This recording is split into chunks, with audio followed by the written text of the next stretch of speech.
I've got 4 boys. Will's the oldest. Luke was back for the weekend. He is at Bellhaven back there with the football team. And then Sam is number 3. And then Toby, number 4, is there. Toby just had all 4 wisdom teeth out. And so we told him he could have pain medicine for a couple days, but now he's over it and he's moving on. So it's time to go to work today.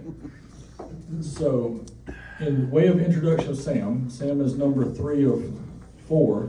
So he's been around. And Sam was, I think, the first of all the boys to accept the Lord. There was one morning in here in church on a Sunday, and he felt that call. So the Spirit of the Lord has been on Sam for quite a while, and it's evident. It's evident in all the boys, but certainly with Sam. And for college, Sam has chosen Samford, not because of the name, but because he recognized the Christian environment there and wanted to be in that. And for this challenge, Eric has been mentoring Sam in regards to hearing the call of the Lord and being obedient to that. And so Sam's going to speak on that subject of listening and we can often hear, but do we want to face the consequences of hearing, which is some amount of decision and obedience? And so that will be Sam's discussion this morning, and I won't launch into his topics, but Sam, in just being up here this morning in front of these, all of us men who have some experience, he's going to face the challenge of being obedient as well. So, Eric, seeing that a good challenge is good for a man, has challenged Sam to stand up and give a talk. So let's welcome Sam, my number 3 son.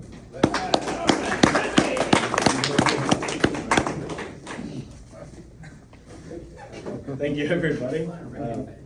Thank you, Dad.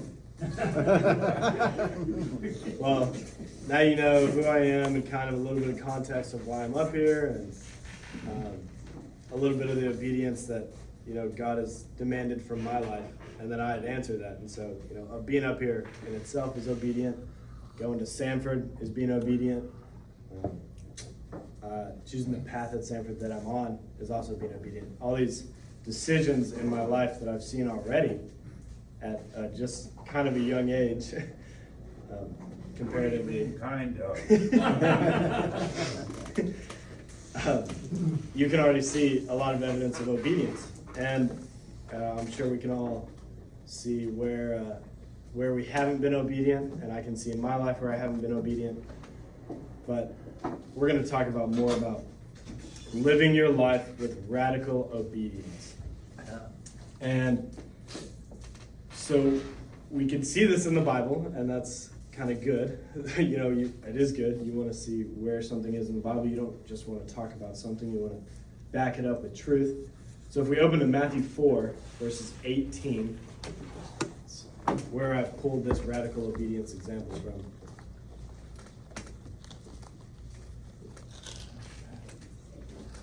Matthew 4, verse 18.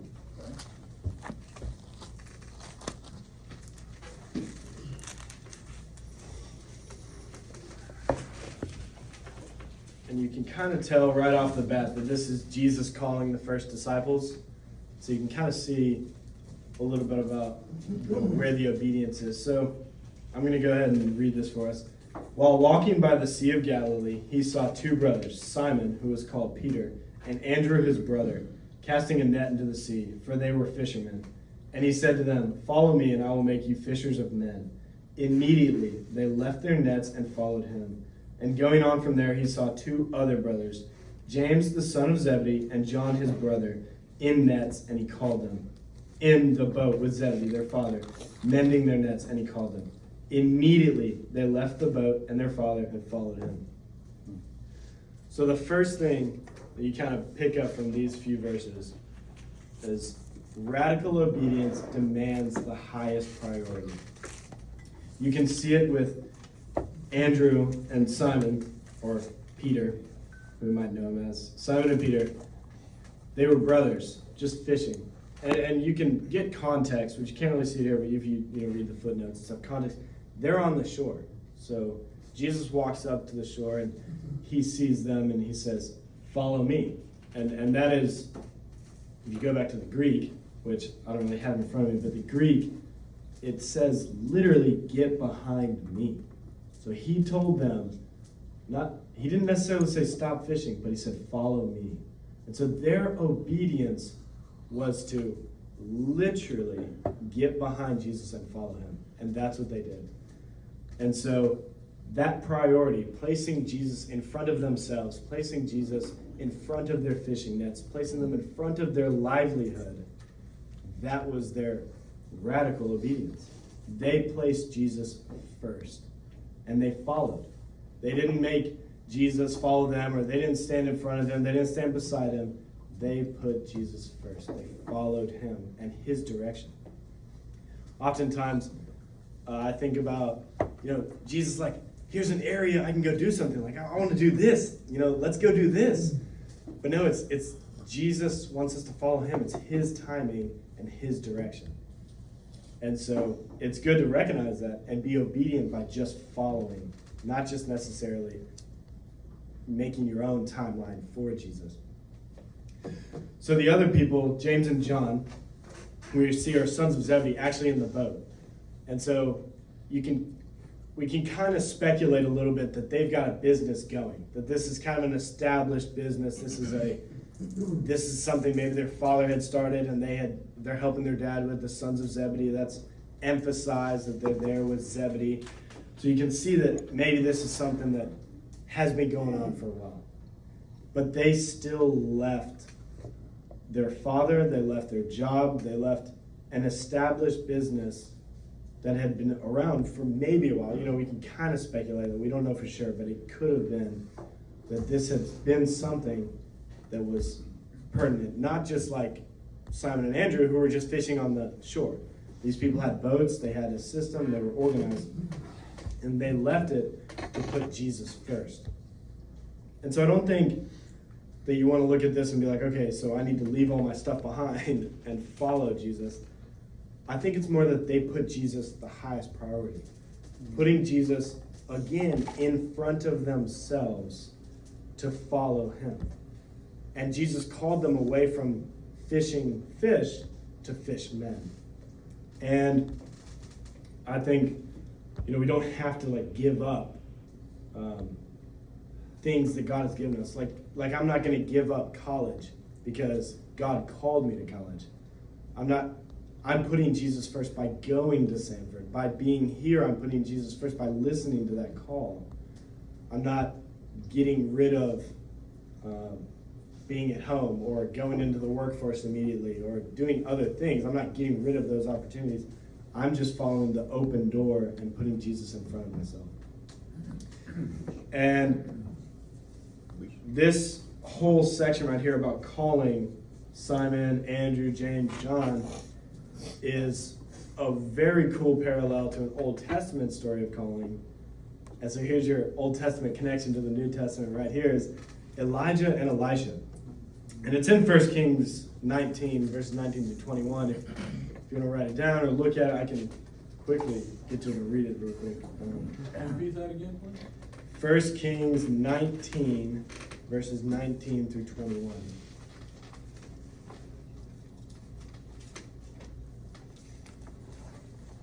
And it is the calling of Elisha. And so Elijah's walking, and it says, "So he departed from there and found Elisha the son of Shaphat, who was plowing with 12 yoke of oxen in front of him, and he was with the 12th. Elijah passed by him and cast his cloak upon him, and he left the oxen and ran after Elijah and said, 'Let me kiss my father and my mother, and then I will follow you.' And he said to him, 'Go back again, for what have I done to you?' And he returned from following him and took the yoke of oxen and sacrificed them and boiled their flesh with the yokes of the oxen and gave it to the people, and they ate. Then he arose and went after Elijah and assisted him." And so it looks very similar to how Jesus called the first disciples, but it's a little different in a few ways. One, Elijah didn't necessarily seek out Elisha. He was walking on his ministry and on his path, and God directed him to go across the path of Elisha, but it was Elisha who ran after Elijah. And so, first you see Elijah, putting the cloak on him, but he still allows Elisha to kind of get his affairs in order. Not necessarily, but the first thing Elisha does is go back to his house to sacrifice animals, to give thanks to God, and to pray. To get in connection with God. We can see that too, like, well, God, I see this door kind of opening, but am I sure? So, like Elisha, we can go back and pray and figure it out. It's not that we drop everything immediately and just depart and abandon everything we've had. You can ask God for guidance. Like, God, I'm not totally sure, but I want to trust you and I want to follow you. And so God will make that clear.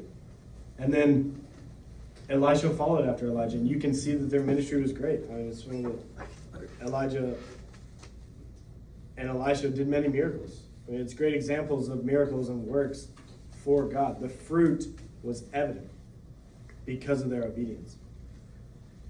And so, kind of moving back to Matthew, we get more into how radical obedience demands immediate action. And you see that with Elisha, and you see that how he followed Elijah. He saw the opportunity, and he went and prayed, and he went and gave thanks, and he went and sacrificed. But then he followed Elijah. And similar to the first disciples, they just dropped their nets there. I mean, it says it. They immediately dropped their nets and followed Jesus. And so that's verse 20. And then verse 22 is James and John. They left the boat. They left their father, and they immediately went after Jesus, putting him as the highest priority. But one thing that is interesting about this is, and he said to them, "Follow me, and I will make you fishers of men." And so if we look at this fisher's word, and you go back to the Greek and the Septuagint, and you go back and you read what that Greek word actually means, is catching. And so I'm sure we've all had an experience where you're out on the boat or you're out on the pier or anywhere you're fishing, and you might have the best bait and tackle, but you're not really catching anything. I mean, even if you do catch something, it might be a small little fish, and it's just kind of like, oh man, I'm just out here. This kind of stinks. Maybe it's peaceful, but that's about it. And so you're just fishing. And then you've had that experience, hopefully, where you're catching, and you're just reeling in one after another, and you're winning and you're catching, and this is awesome, and you love it.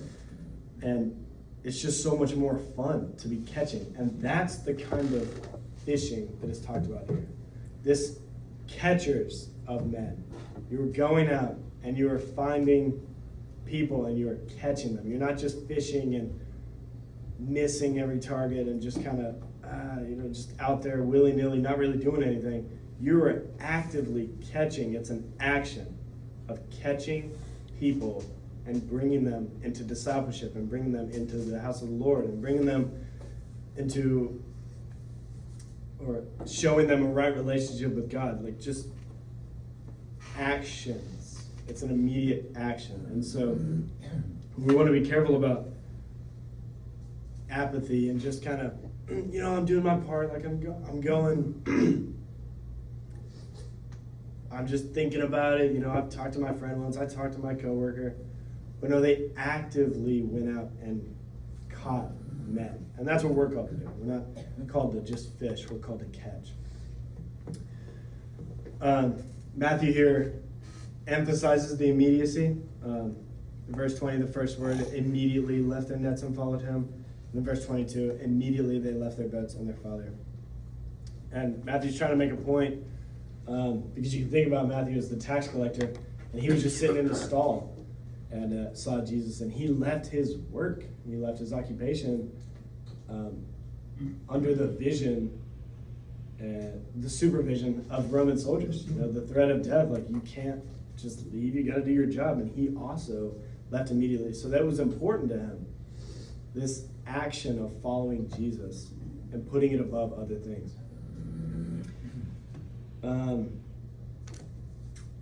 Radical obedience is evident through its impact. So you can see the ministry of Elijah and Elisha and its impact, but you can also see the impact of the first disciples. And so one thing to think about is the church we have today, where we're all sitting, this place that blesses so many people and blesses everybody here, is because of the obedience of these first disciples. Jesus' ministry starts here with these disciples, and he could have used anybody. I mean, God's will be done. We know God's will, no matter what, God's will be done. But it's our job to be obedient and be a part of that. So their obedience started the church. They got to be a part of the founding fathers, the first fruits, the walking around, watching people being healed. I mean, that would be amazing to watch Jesus minister to people and to heal paralyzed and to heal the blind. They got to be a part of it because of their obedience.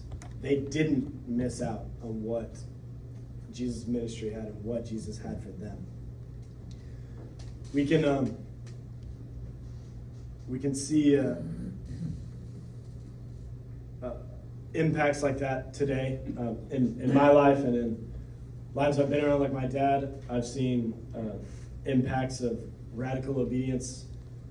For example, today, not necessarily going out and calling disciples, but in med school, Dad had started a Bible study, and it was good, and it was just Dad being faithful and being obedient, and he wanted to follow God and make him the highest priority and take action on that. And so he led a Bible study. He's a very organized guy, and so he had his handouts and he had his talks, and it was very clear and organized. And the impact was seen through another doctor who I know, and Elijah Gillum's mom, actually, so he knows her. She felt the Lord and the Spirit working through this Bible study, and so she kept one of the sheets, and she kept like a card, maybe an invite card. She kept some of these things and stored it away. And just recently, she was cleaning out a garage, and she found the sheet that she had kept. She remembered what they talked about and what that impact had on her life. And this is 21 years later. She's still being impacted by something that happened 20 years ago. So the impact you might see from being obedient might not be there immediately. You might not see it right there. But somewhere along the line, somebody has been changed. Something has changed, and you can see it later. If not, it didn't happen right then. We see impacts of obedience immediately all the time, like cooking in the kitchen with Bill. I can see where we're just serving cooking food, and then I can see like somebody gets a meal for the day. That's an immediate impact. But something like where my dad's a Bible study had an impact 21 years later still, it's still obedience, even if the impact is later. Just like the church we have today. I mean, this church that's thriving and growing is because of obedience of these 4 men, and well, Jesus is also obedient, so 5 men in the very beginning. We can see obedience, and that has had a tremendous impact, not just on us, but the entire world. So, this obedience, this radical obedience, is for everybody. Everybody is called to be obedient. And so I think every stage of life, like you can see in my life where I'm answering calls, like what I want to do for my life. Like, okay, do I want to be a preacher? I know I'm called to ministry, but I know I'm called to go through, law, get a law degree at Stanford. So how do I figure out these calls? How do I answer this and be obedient? And that's what I'm going through in my life right now. But how would somebody of your more experience and accomplishments, wisdom, oh, great word, be pertinent, be more pertinent to you? And there's lots of ways. So the church is constantly needing help. There's plenty of areas to serve in the church, and maybe that's an area God's calling you to be obedient. But another area that is very powerful, and is very powerful with this group especially, is prayer. And so that's why we meet. The Mighty Men of Prayer meets every Tuesday to answer a call to obedience to serve others. We pray for people in our community. We pray for our community. We pray for our church. We're going to pray for the surgery of David Hankins, Dr. Hankins' dad. We pray because it is a powerful tool, and we are called to serve others. And in some sense, prayer is really not that hard to do. You're just presenting a request before God. And I don't know if anyone in here is a lawyer, but you can kind of... I hope not. Fair enough. Fair enough. Get used to it, man. Yeah, I know. I'm on your side here, Dennis. But you present requests, and you're just it's kind of like presenting the law. You're kind of presenting, hey, God, I would like you to heal Dr. Hankins and have a successful surgery. And you say in the Bible, you say that you want us to come before you and ask for things. And so we're kind of presenting like, these are your words, please heal Dr. Hankins in prayer. And so that is just obedience. And so a very simple way to be obedient is prayer. And so, we're all being obedient here today by showing up and praying. And so I think not just on Tuesdays, but every day of the week, if you're not sure where God's calling you, obviously we can ask for prayer and ask, how can I be obedient? But also you can just pray for others, pray for the church, pray for certain areas that need help. And that's one way to serve. If you're spending time maybe reading a good book or watching TV or, I don't know, doing a crossword puzzle. I don't know what I'll be doing in a few years. But I know that I will want to be praying and serving. And so I challenge and kind of encourage everybody here that just because of your chronological accomplishments doesn't mean you have to stop being obedient and serving. And I know there are different ways, like maybe I can't, do as much physical labor, but there's definitely a need for prayer. Dr. Hankins, his sermons, if we were all here Sunday, we hear that he gets prayed over every Sunday. Every service is covered in prayer. And that doesn't take a lot of effort, but it still takes action. And so we have to put Jesus first and be obedient, and we have to take action on that and not just think about it or say that we're putting Jesus first. And so I encourage everybody here to continue to serve the church. I look around and see many faces, and I can see where a lot of people serve, and I can see a lot of us that we're here praying. And so I just encourage us to continue to do that and to encourage others who may be like, I'm too old to help with this. I'm too busy. I'm too any kind of excuse. But really, you're not too busy or too old to pray. And it's just at kind of a minimalist level, it's just a great way to be obedient and serve. And it should be, pray without ceasing. We should be doing it first and doing it to the maximum level. But to eliminate any excuses, there is no reason not to be praying. No crossword puzzle, no New York Times word puzzle, any of that. There's no reason not to just be praying. So I encourage everyone here to be doing that. So how are you going to respond to that obedient call? And how are you going to help others respond to that obedient call? That's it. That's what I've got for today. Yes?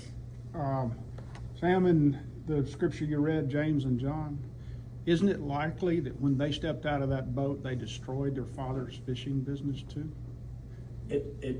That's a very good point. And so it's something to what's the balance between leaving and abandoning what you've been in and what you have to follow Jesus' call? And aren't you responsible for helping our grandson, Hunter, get back on track even though he was saved? I think he's told me that. Yes. I would think so. I don't know in what way you're referring to. Back on track, I'm referring to Back that on one. track. Well then, yes sir. He's serious now. Good. I love to hear it. I've seen it. I know he's serious. And so even though once you're saved, you can still be obedient to help others, like Dennis is referring to. You can, even if somebody says they're saved, there's still opportunity to go to somebody who even probably goes to this church. They probably show up and put on a good image, but are they really living their life in a radical, obedient way? And so we can always challenge others and be there to challenge. As iron sharpens iron, so does one man sharpen another. Proverbs 17:7, I believe it is. And so it's a great thing to think about, is always challenging each other and growing better. But are there any other questions, thoughts? Well, I would just point out that your selection of Matthew 4 with the calling of the first disciples, that chapter begins with the example of radical obedience, which is Jesus being tempted for 40 days. That's right. Yeah, absolutely. It's right after he's baptized. And one of those things that you kind of see is right after you're baptized, or right after you answer that call, you're kind of tempted. He's coming for you. He's coming for you right then. He's coming to knock you off your feet before you get a footing. And so that's a great point. Jesus set the example of obedience. He stuck to the scriptures and the truth, and he overcame the temptations of the devil. And so I think you're absolutely right, Frank. It's a perfect example of obedience, of sticking to the truth and putting God first, putting the word first, and overcoming even the temptations straight from the devil. Not just a demon, but straight from the devil. That's a good point. Pretty obvious you're following Jesus. How did you get started? Me in my life? Well, great question. So for me, it's like freshman year, I kind of felt this. I was trying to figure out, going into high school, I'm like, okay, maybe I got to think about my future. I absolutely got to think about my future. Where do you want me, God? Like, what do you want me to do? What do you want me to do while I'm in high school? What do you want me to do? Well, if I go to college, what do you want me to do? And first I wanted to be a doctor, so I asked my dad, and he said no. Out of the quick. I've been through it. Don't do it. Pick something good. So I thought about some of the people in my life who I absolutely love and adore the most, and that happened to be Ryan Smith, Dr. Hankins, Pastor Henry. I know many of us know Pastor Henry. I just loved watching these guys speak on Sunday, and I love talking to these guys. So that was something I wanted to do, and I was like, hey, be a pastor. But then this little voice in the back of my head was like, okay, law. And I was like, man, what? No, I want to be a pastor. I feel like I'm doing right. I feel like what I'm saying is right just because I want to be a pastor. And that voice just kept staying there. And I talked to Dr. Hankins about it. I talked to Ryan Smith. I talked to my dad. I talked to people, mentors in my life. And I eventually met a dude by the name of L.D. Holt with Holt & Associates, if anybody's recognized that name. And he used to be a pastor, and then he became a lawyer. And he said, he kind of explained to me that you can go into law and still go preach, or you can go into law and still do ministry. And so it kind of hit me, oh my goodness, I really could go do law and then still do preaching, which is what I wanted to do. And so getting later on in the years of high school and getting to Samford, I took some tests in high school that were like college level classes. And I was waiting over the summer to see like where God was going to put me at Samford, because I kind of was like, okay, is it law preaching? Law was getting kind of bigger and heavier, and that door was opening. And then all of a sudden my test scores came back, and bam, it was like lined up, like the yellow brick road. I knew right where I was meant to go for Samford. So I'm going on the law degree, absolutely, but I'm still called to ministry. And so I'm going to use the path that God has got me on through law and use those skills for ministry somehow. And I just believe that different skills that God has built up in my life has led me to want to be vocal with my ministry, be like preaching more or less than serving. I'm serving with my hands all the time, but definitely using my voice and my communication for God. That's kind of what got me here. Harold. You talk a little bit about how you got started with the Bible study at St. Michael in a Catholic high school. That's right. So he brings up a good point about I am a Baptist. My dad was a deacon, many of you know, and the son of a Baptist deacon.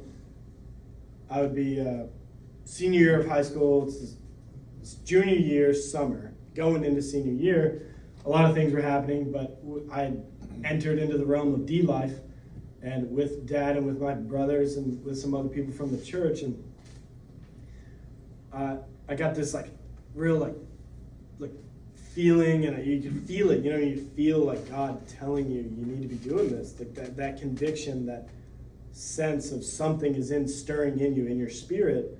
Like I got the feeling I need to start a fire in my school. Like my friends are most likely lost. I felt like my friends, if they had died today, I felt like my friends were not going to heaven. And so I was like, I felt conviction, I felt empathy.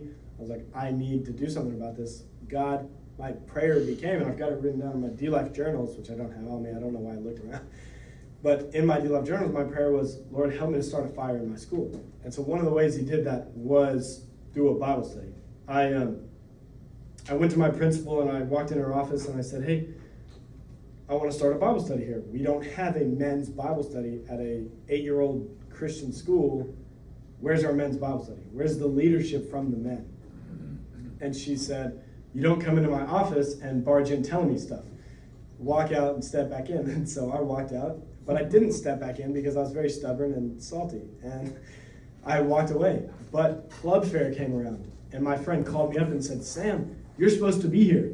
The men's Bible study with the president, Sam Edmiston, is supposed to be here with a table. I thought I had lost the opportunity, but it was not. God wanted that Bible study to be there. And so he did the proper arrangements for it to be there, even though I had been selfish and had walked out of that meeting and had, over a bad mood, I had walked away. But God wanted it to be there anyways. And so I was like, I hear you loud and clear. So I grabbed a Bible and a piece of paper and a pencil, and I went there and I started signing people up. We had about 30 to 40 people every Wednesday morning at 7 a.m. before school started, going through something in the Bible. I used the D-Life Journal a few times to speak, but also had people like Philip Rivers or like local priests. I had Ryan Smith come speak. Like we had people from this church, but also people from the local Catholic diocese speak to grow people's faith. And the best thing about it was watching people wake up early and to choose to be obedient and to go grow their faith in a Bible study. And it had grown so much to where I didn't even have to speak anymore. Like kids were like, they felt excited. They wanted to come, hey, I read this in the Bible the other day in my devotional. I want to come share that with everybody. I said, that's great. Come speak Wednesday morning. And so it had grown to something like that to where the next year, Toby had taken it over. My little brother had taken it over, and he grew it as well. And now it's the 3rd year of it, and they've got another person. Toby has passed the reins on because he's graduating from St. Michael. And it is still going. And it is something that God ordained. And it was just, at first, my disobedience, but then my obedience to answer that call and to keep it going and to take action on that and to put Jesus first. And now they have a men's Bible study because they had a girls' one, and we didn't want to be left behind. We wanted to lead. And so now St. Michael has a men's Bible study that meets Wednesday mornings. So it's that kind of stuff that it just I felt great about being in front of people and speaking. And so I felt like, okay, maybe not a lot of people are comfortable speaking in front of other people. And so I was like, maybe God's giving me a gift here. And maybe I should use that. Any other thoughts about what we read? If not, we'll move into prayer time. We've got lots of stuff to pray for, and so I'm glad we're here to pray for some.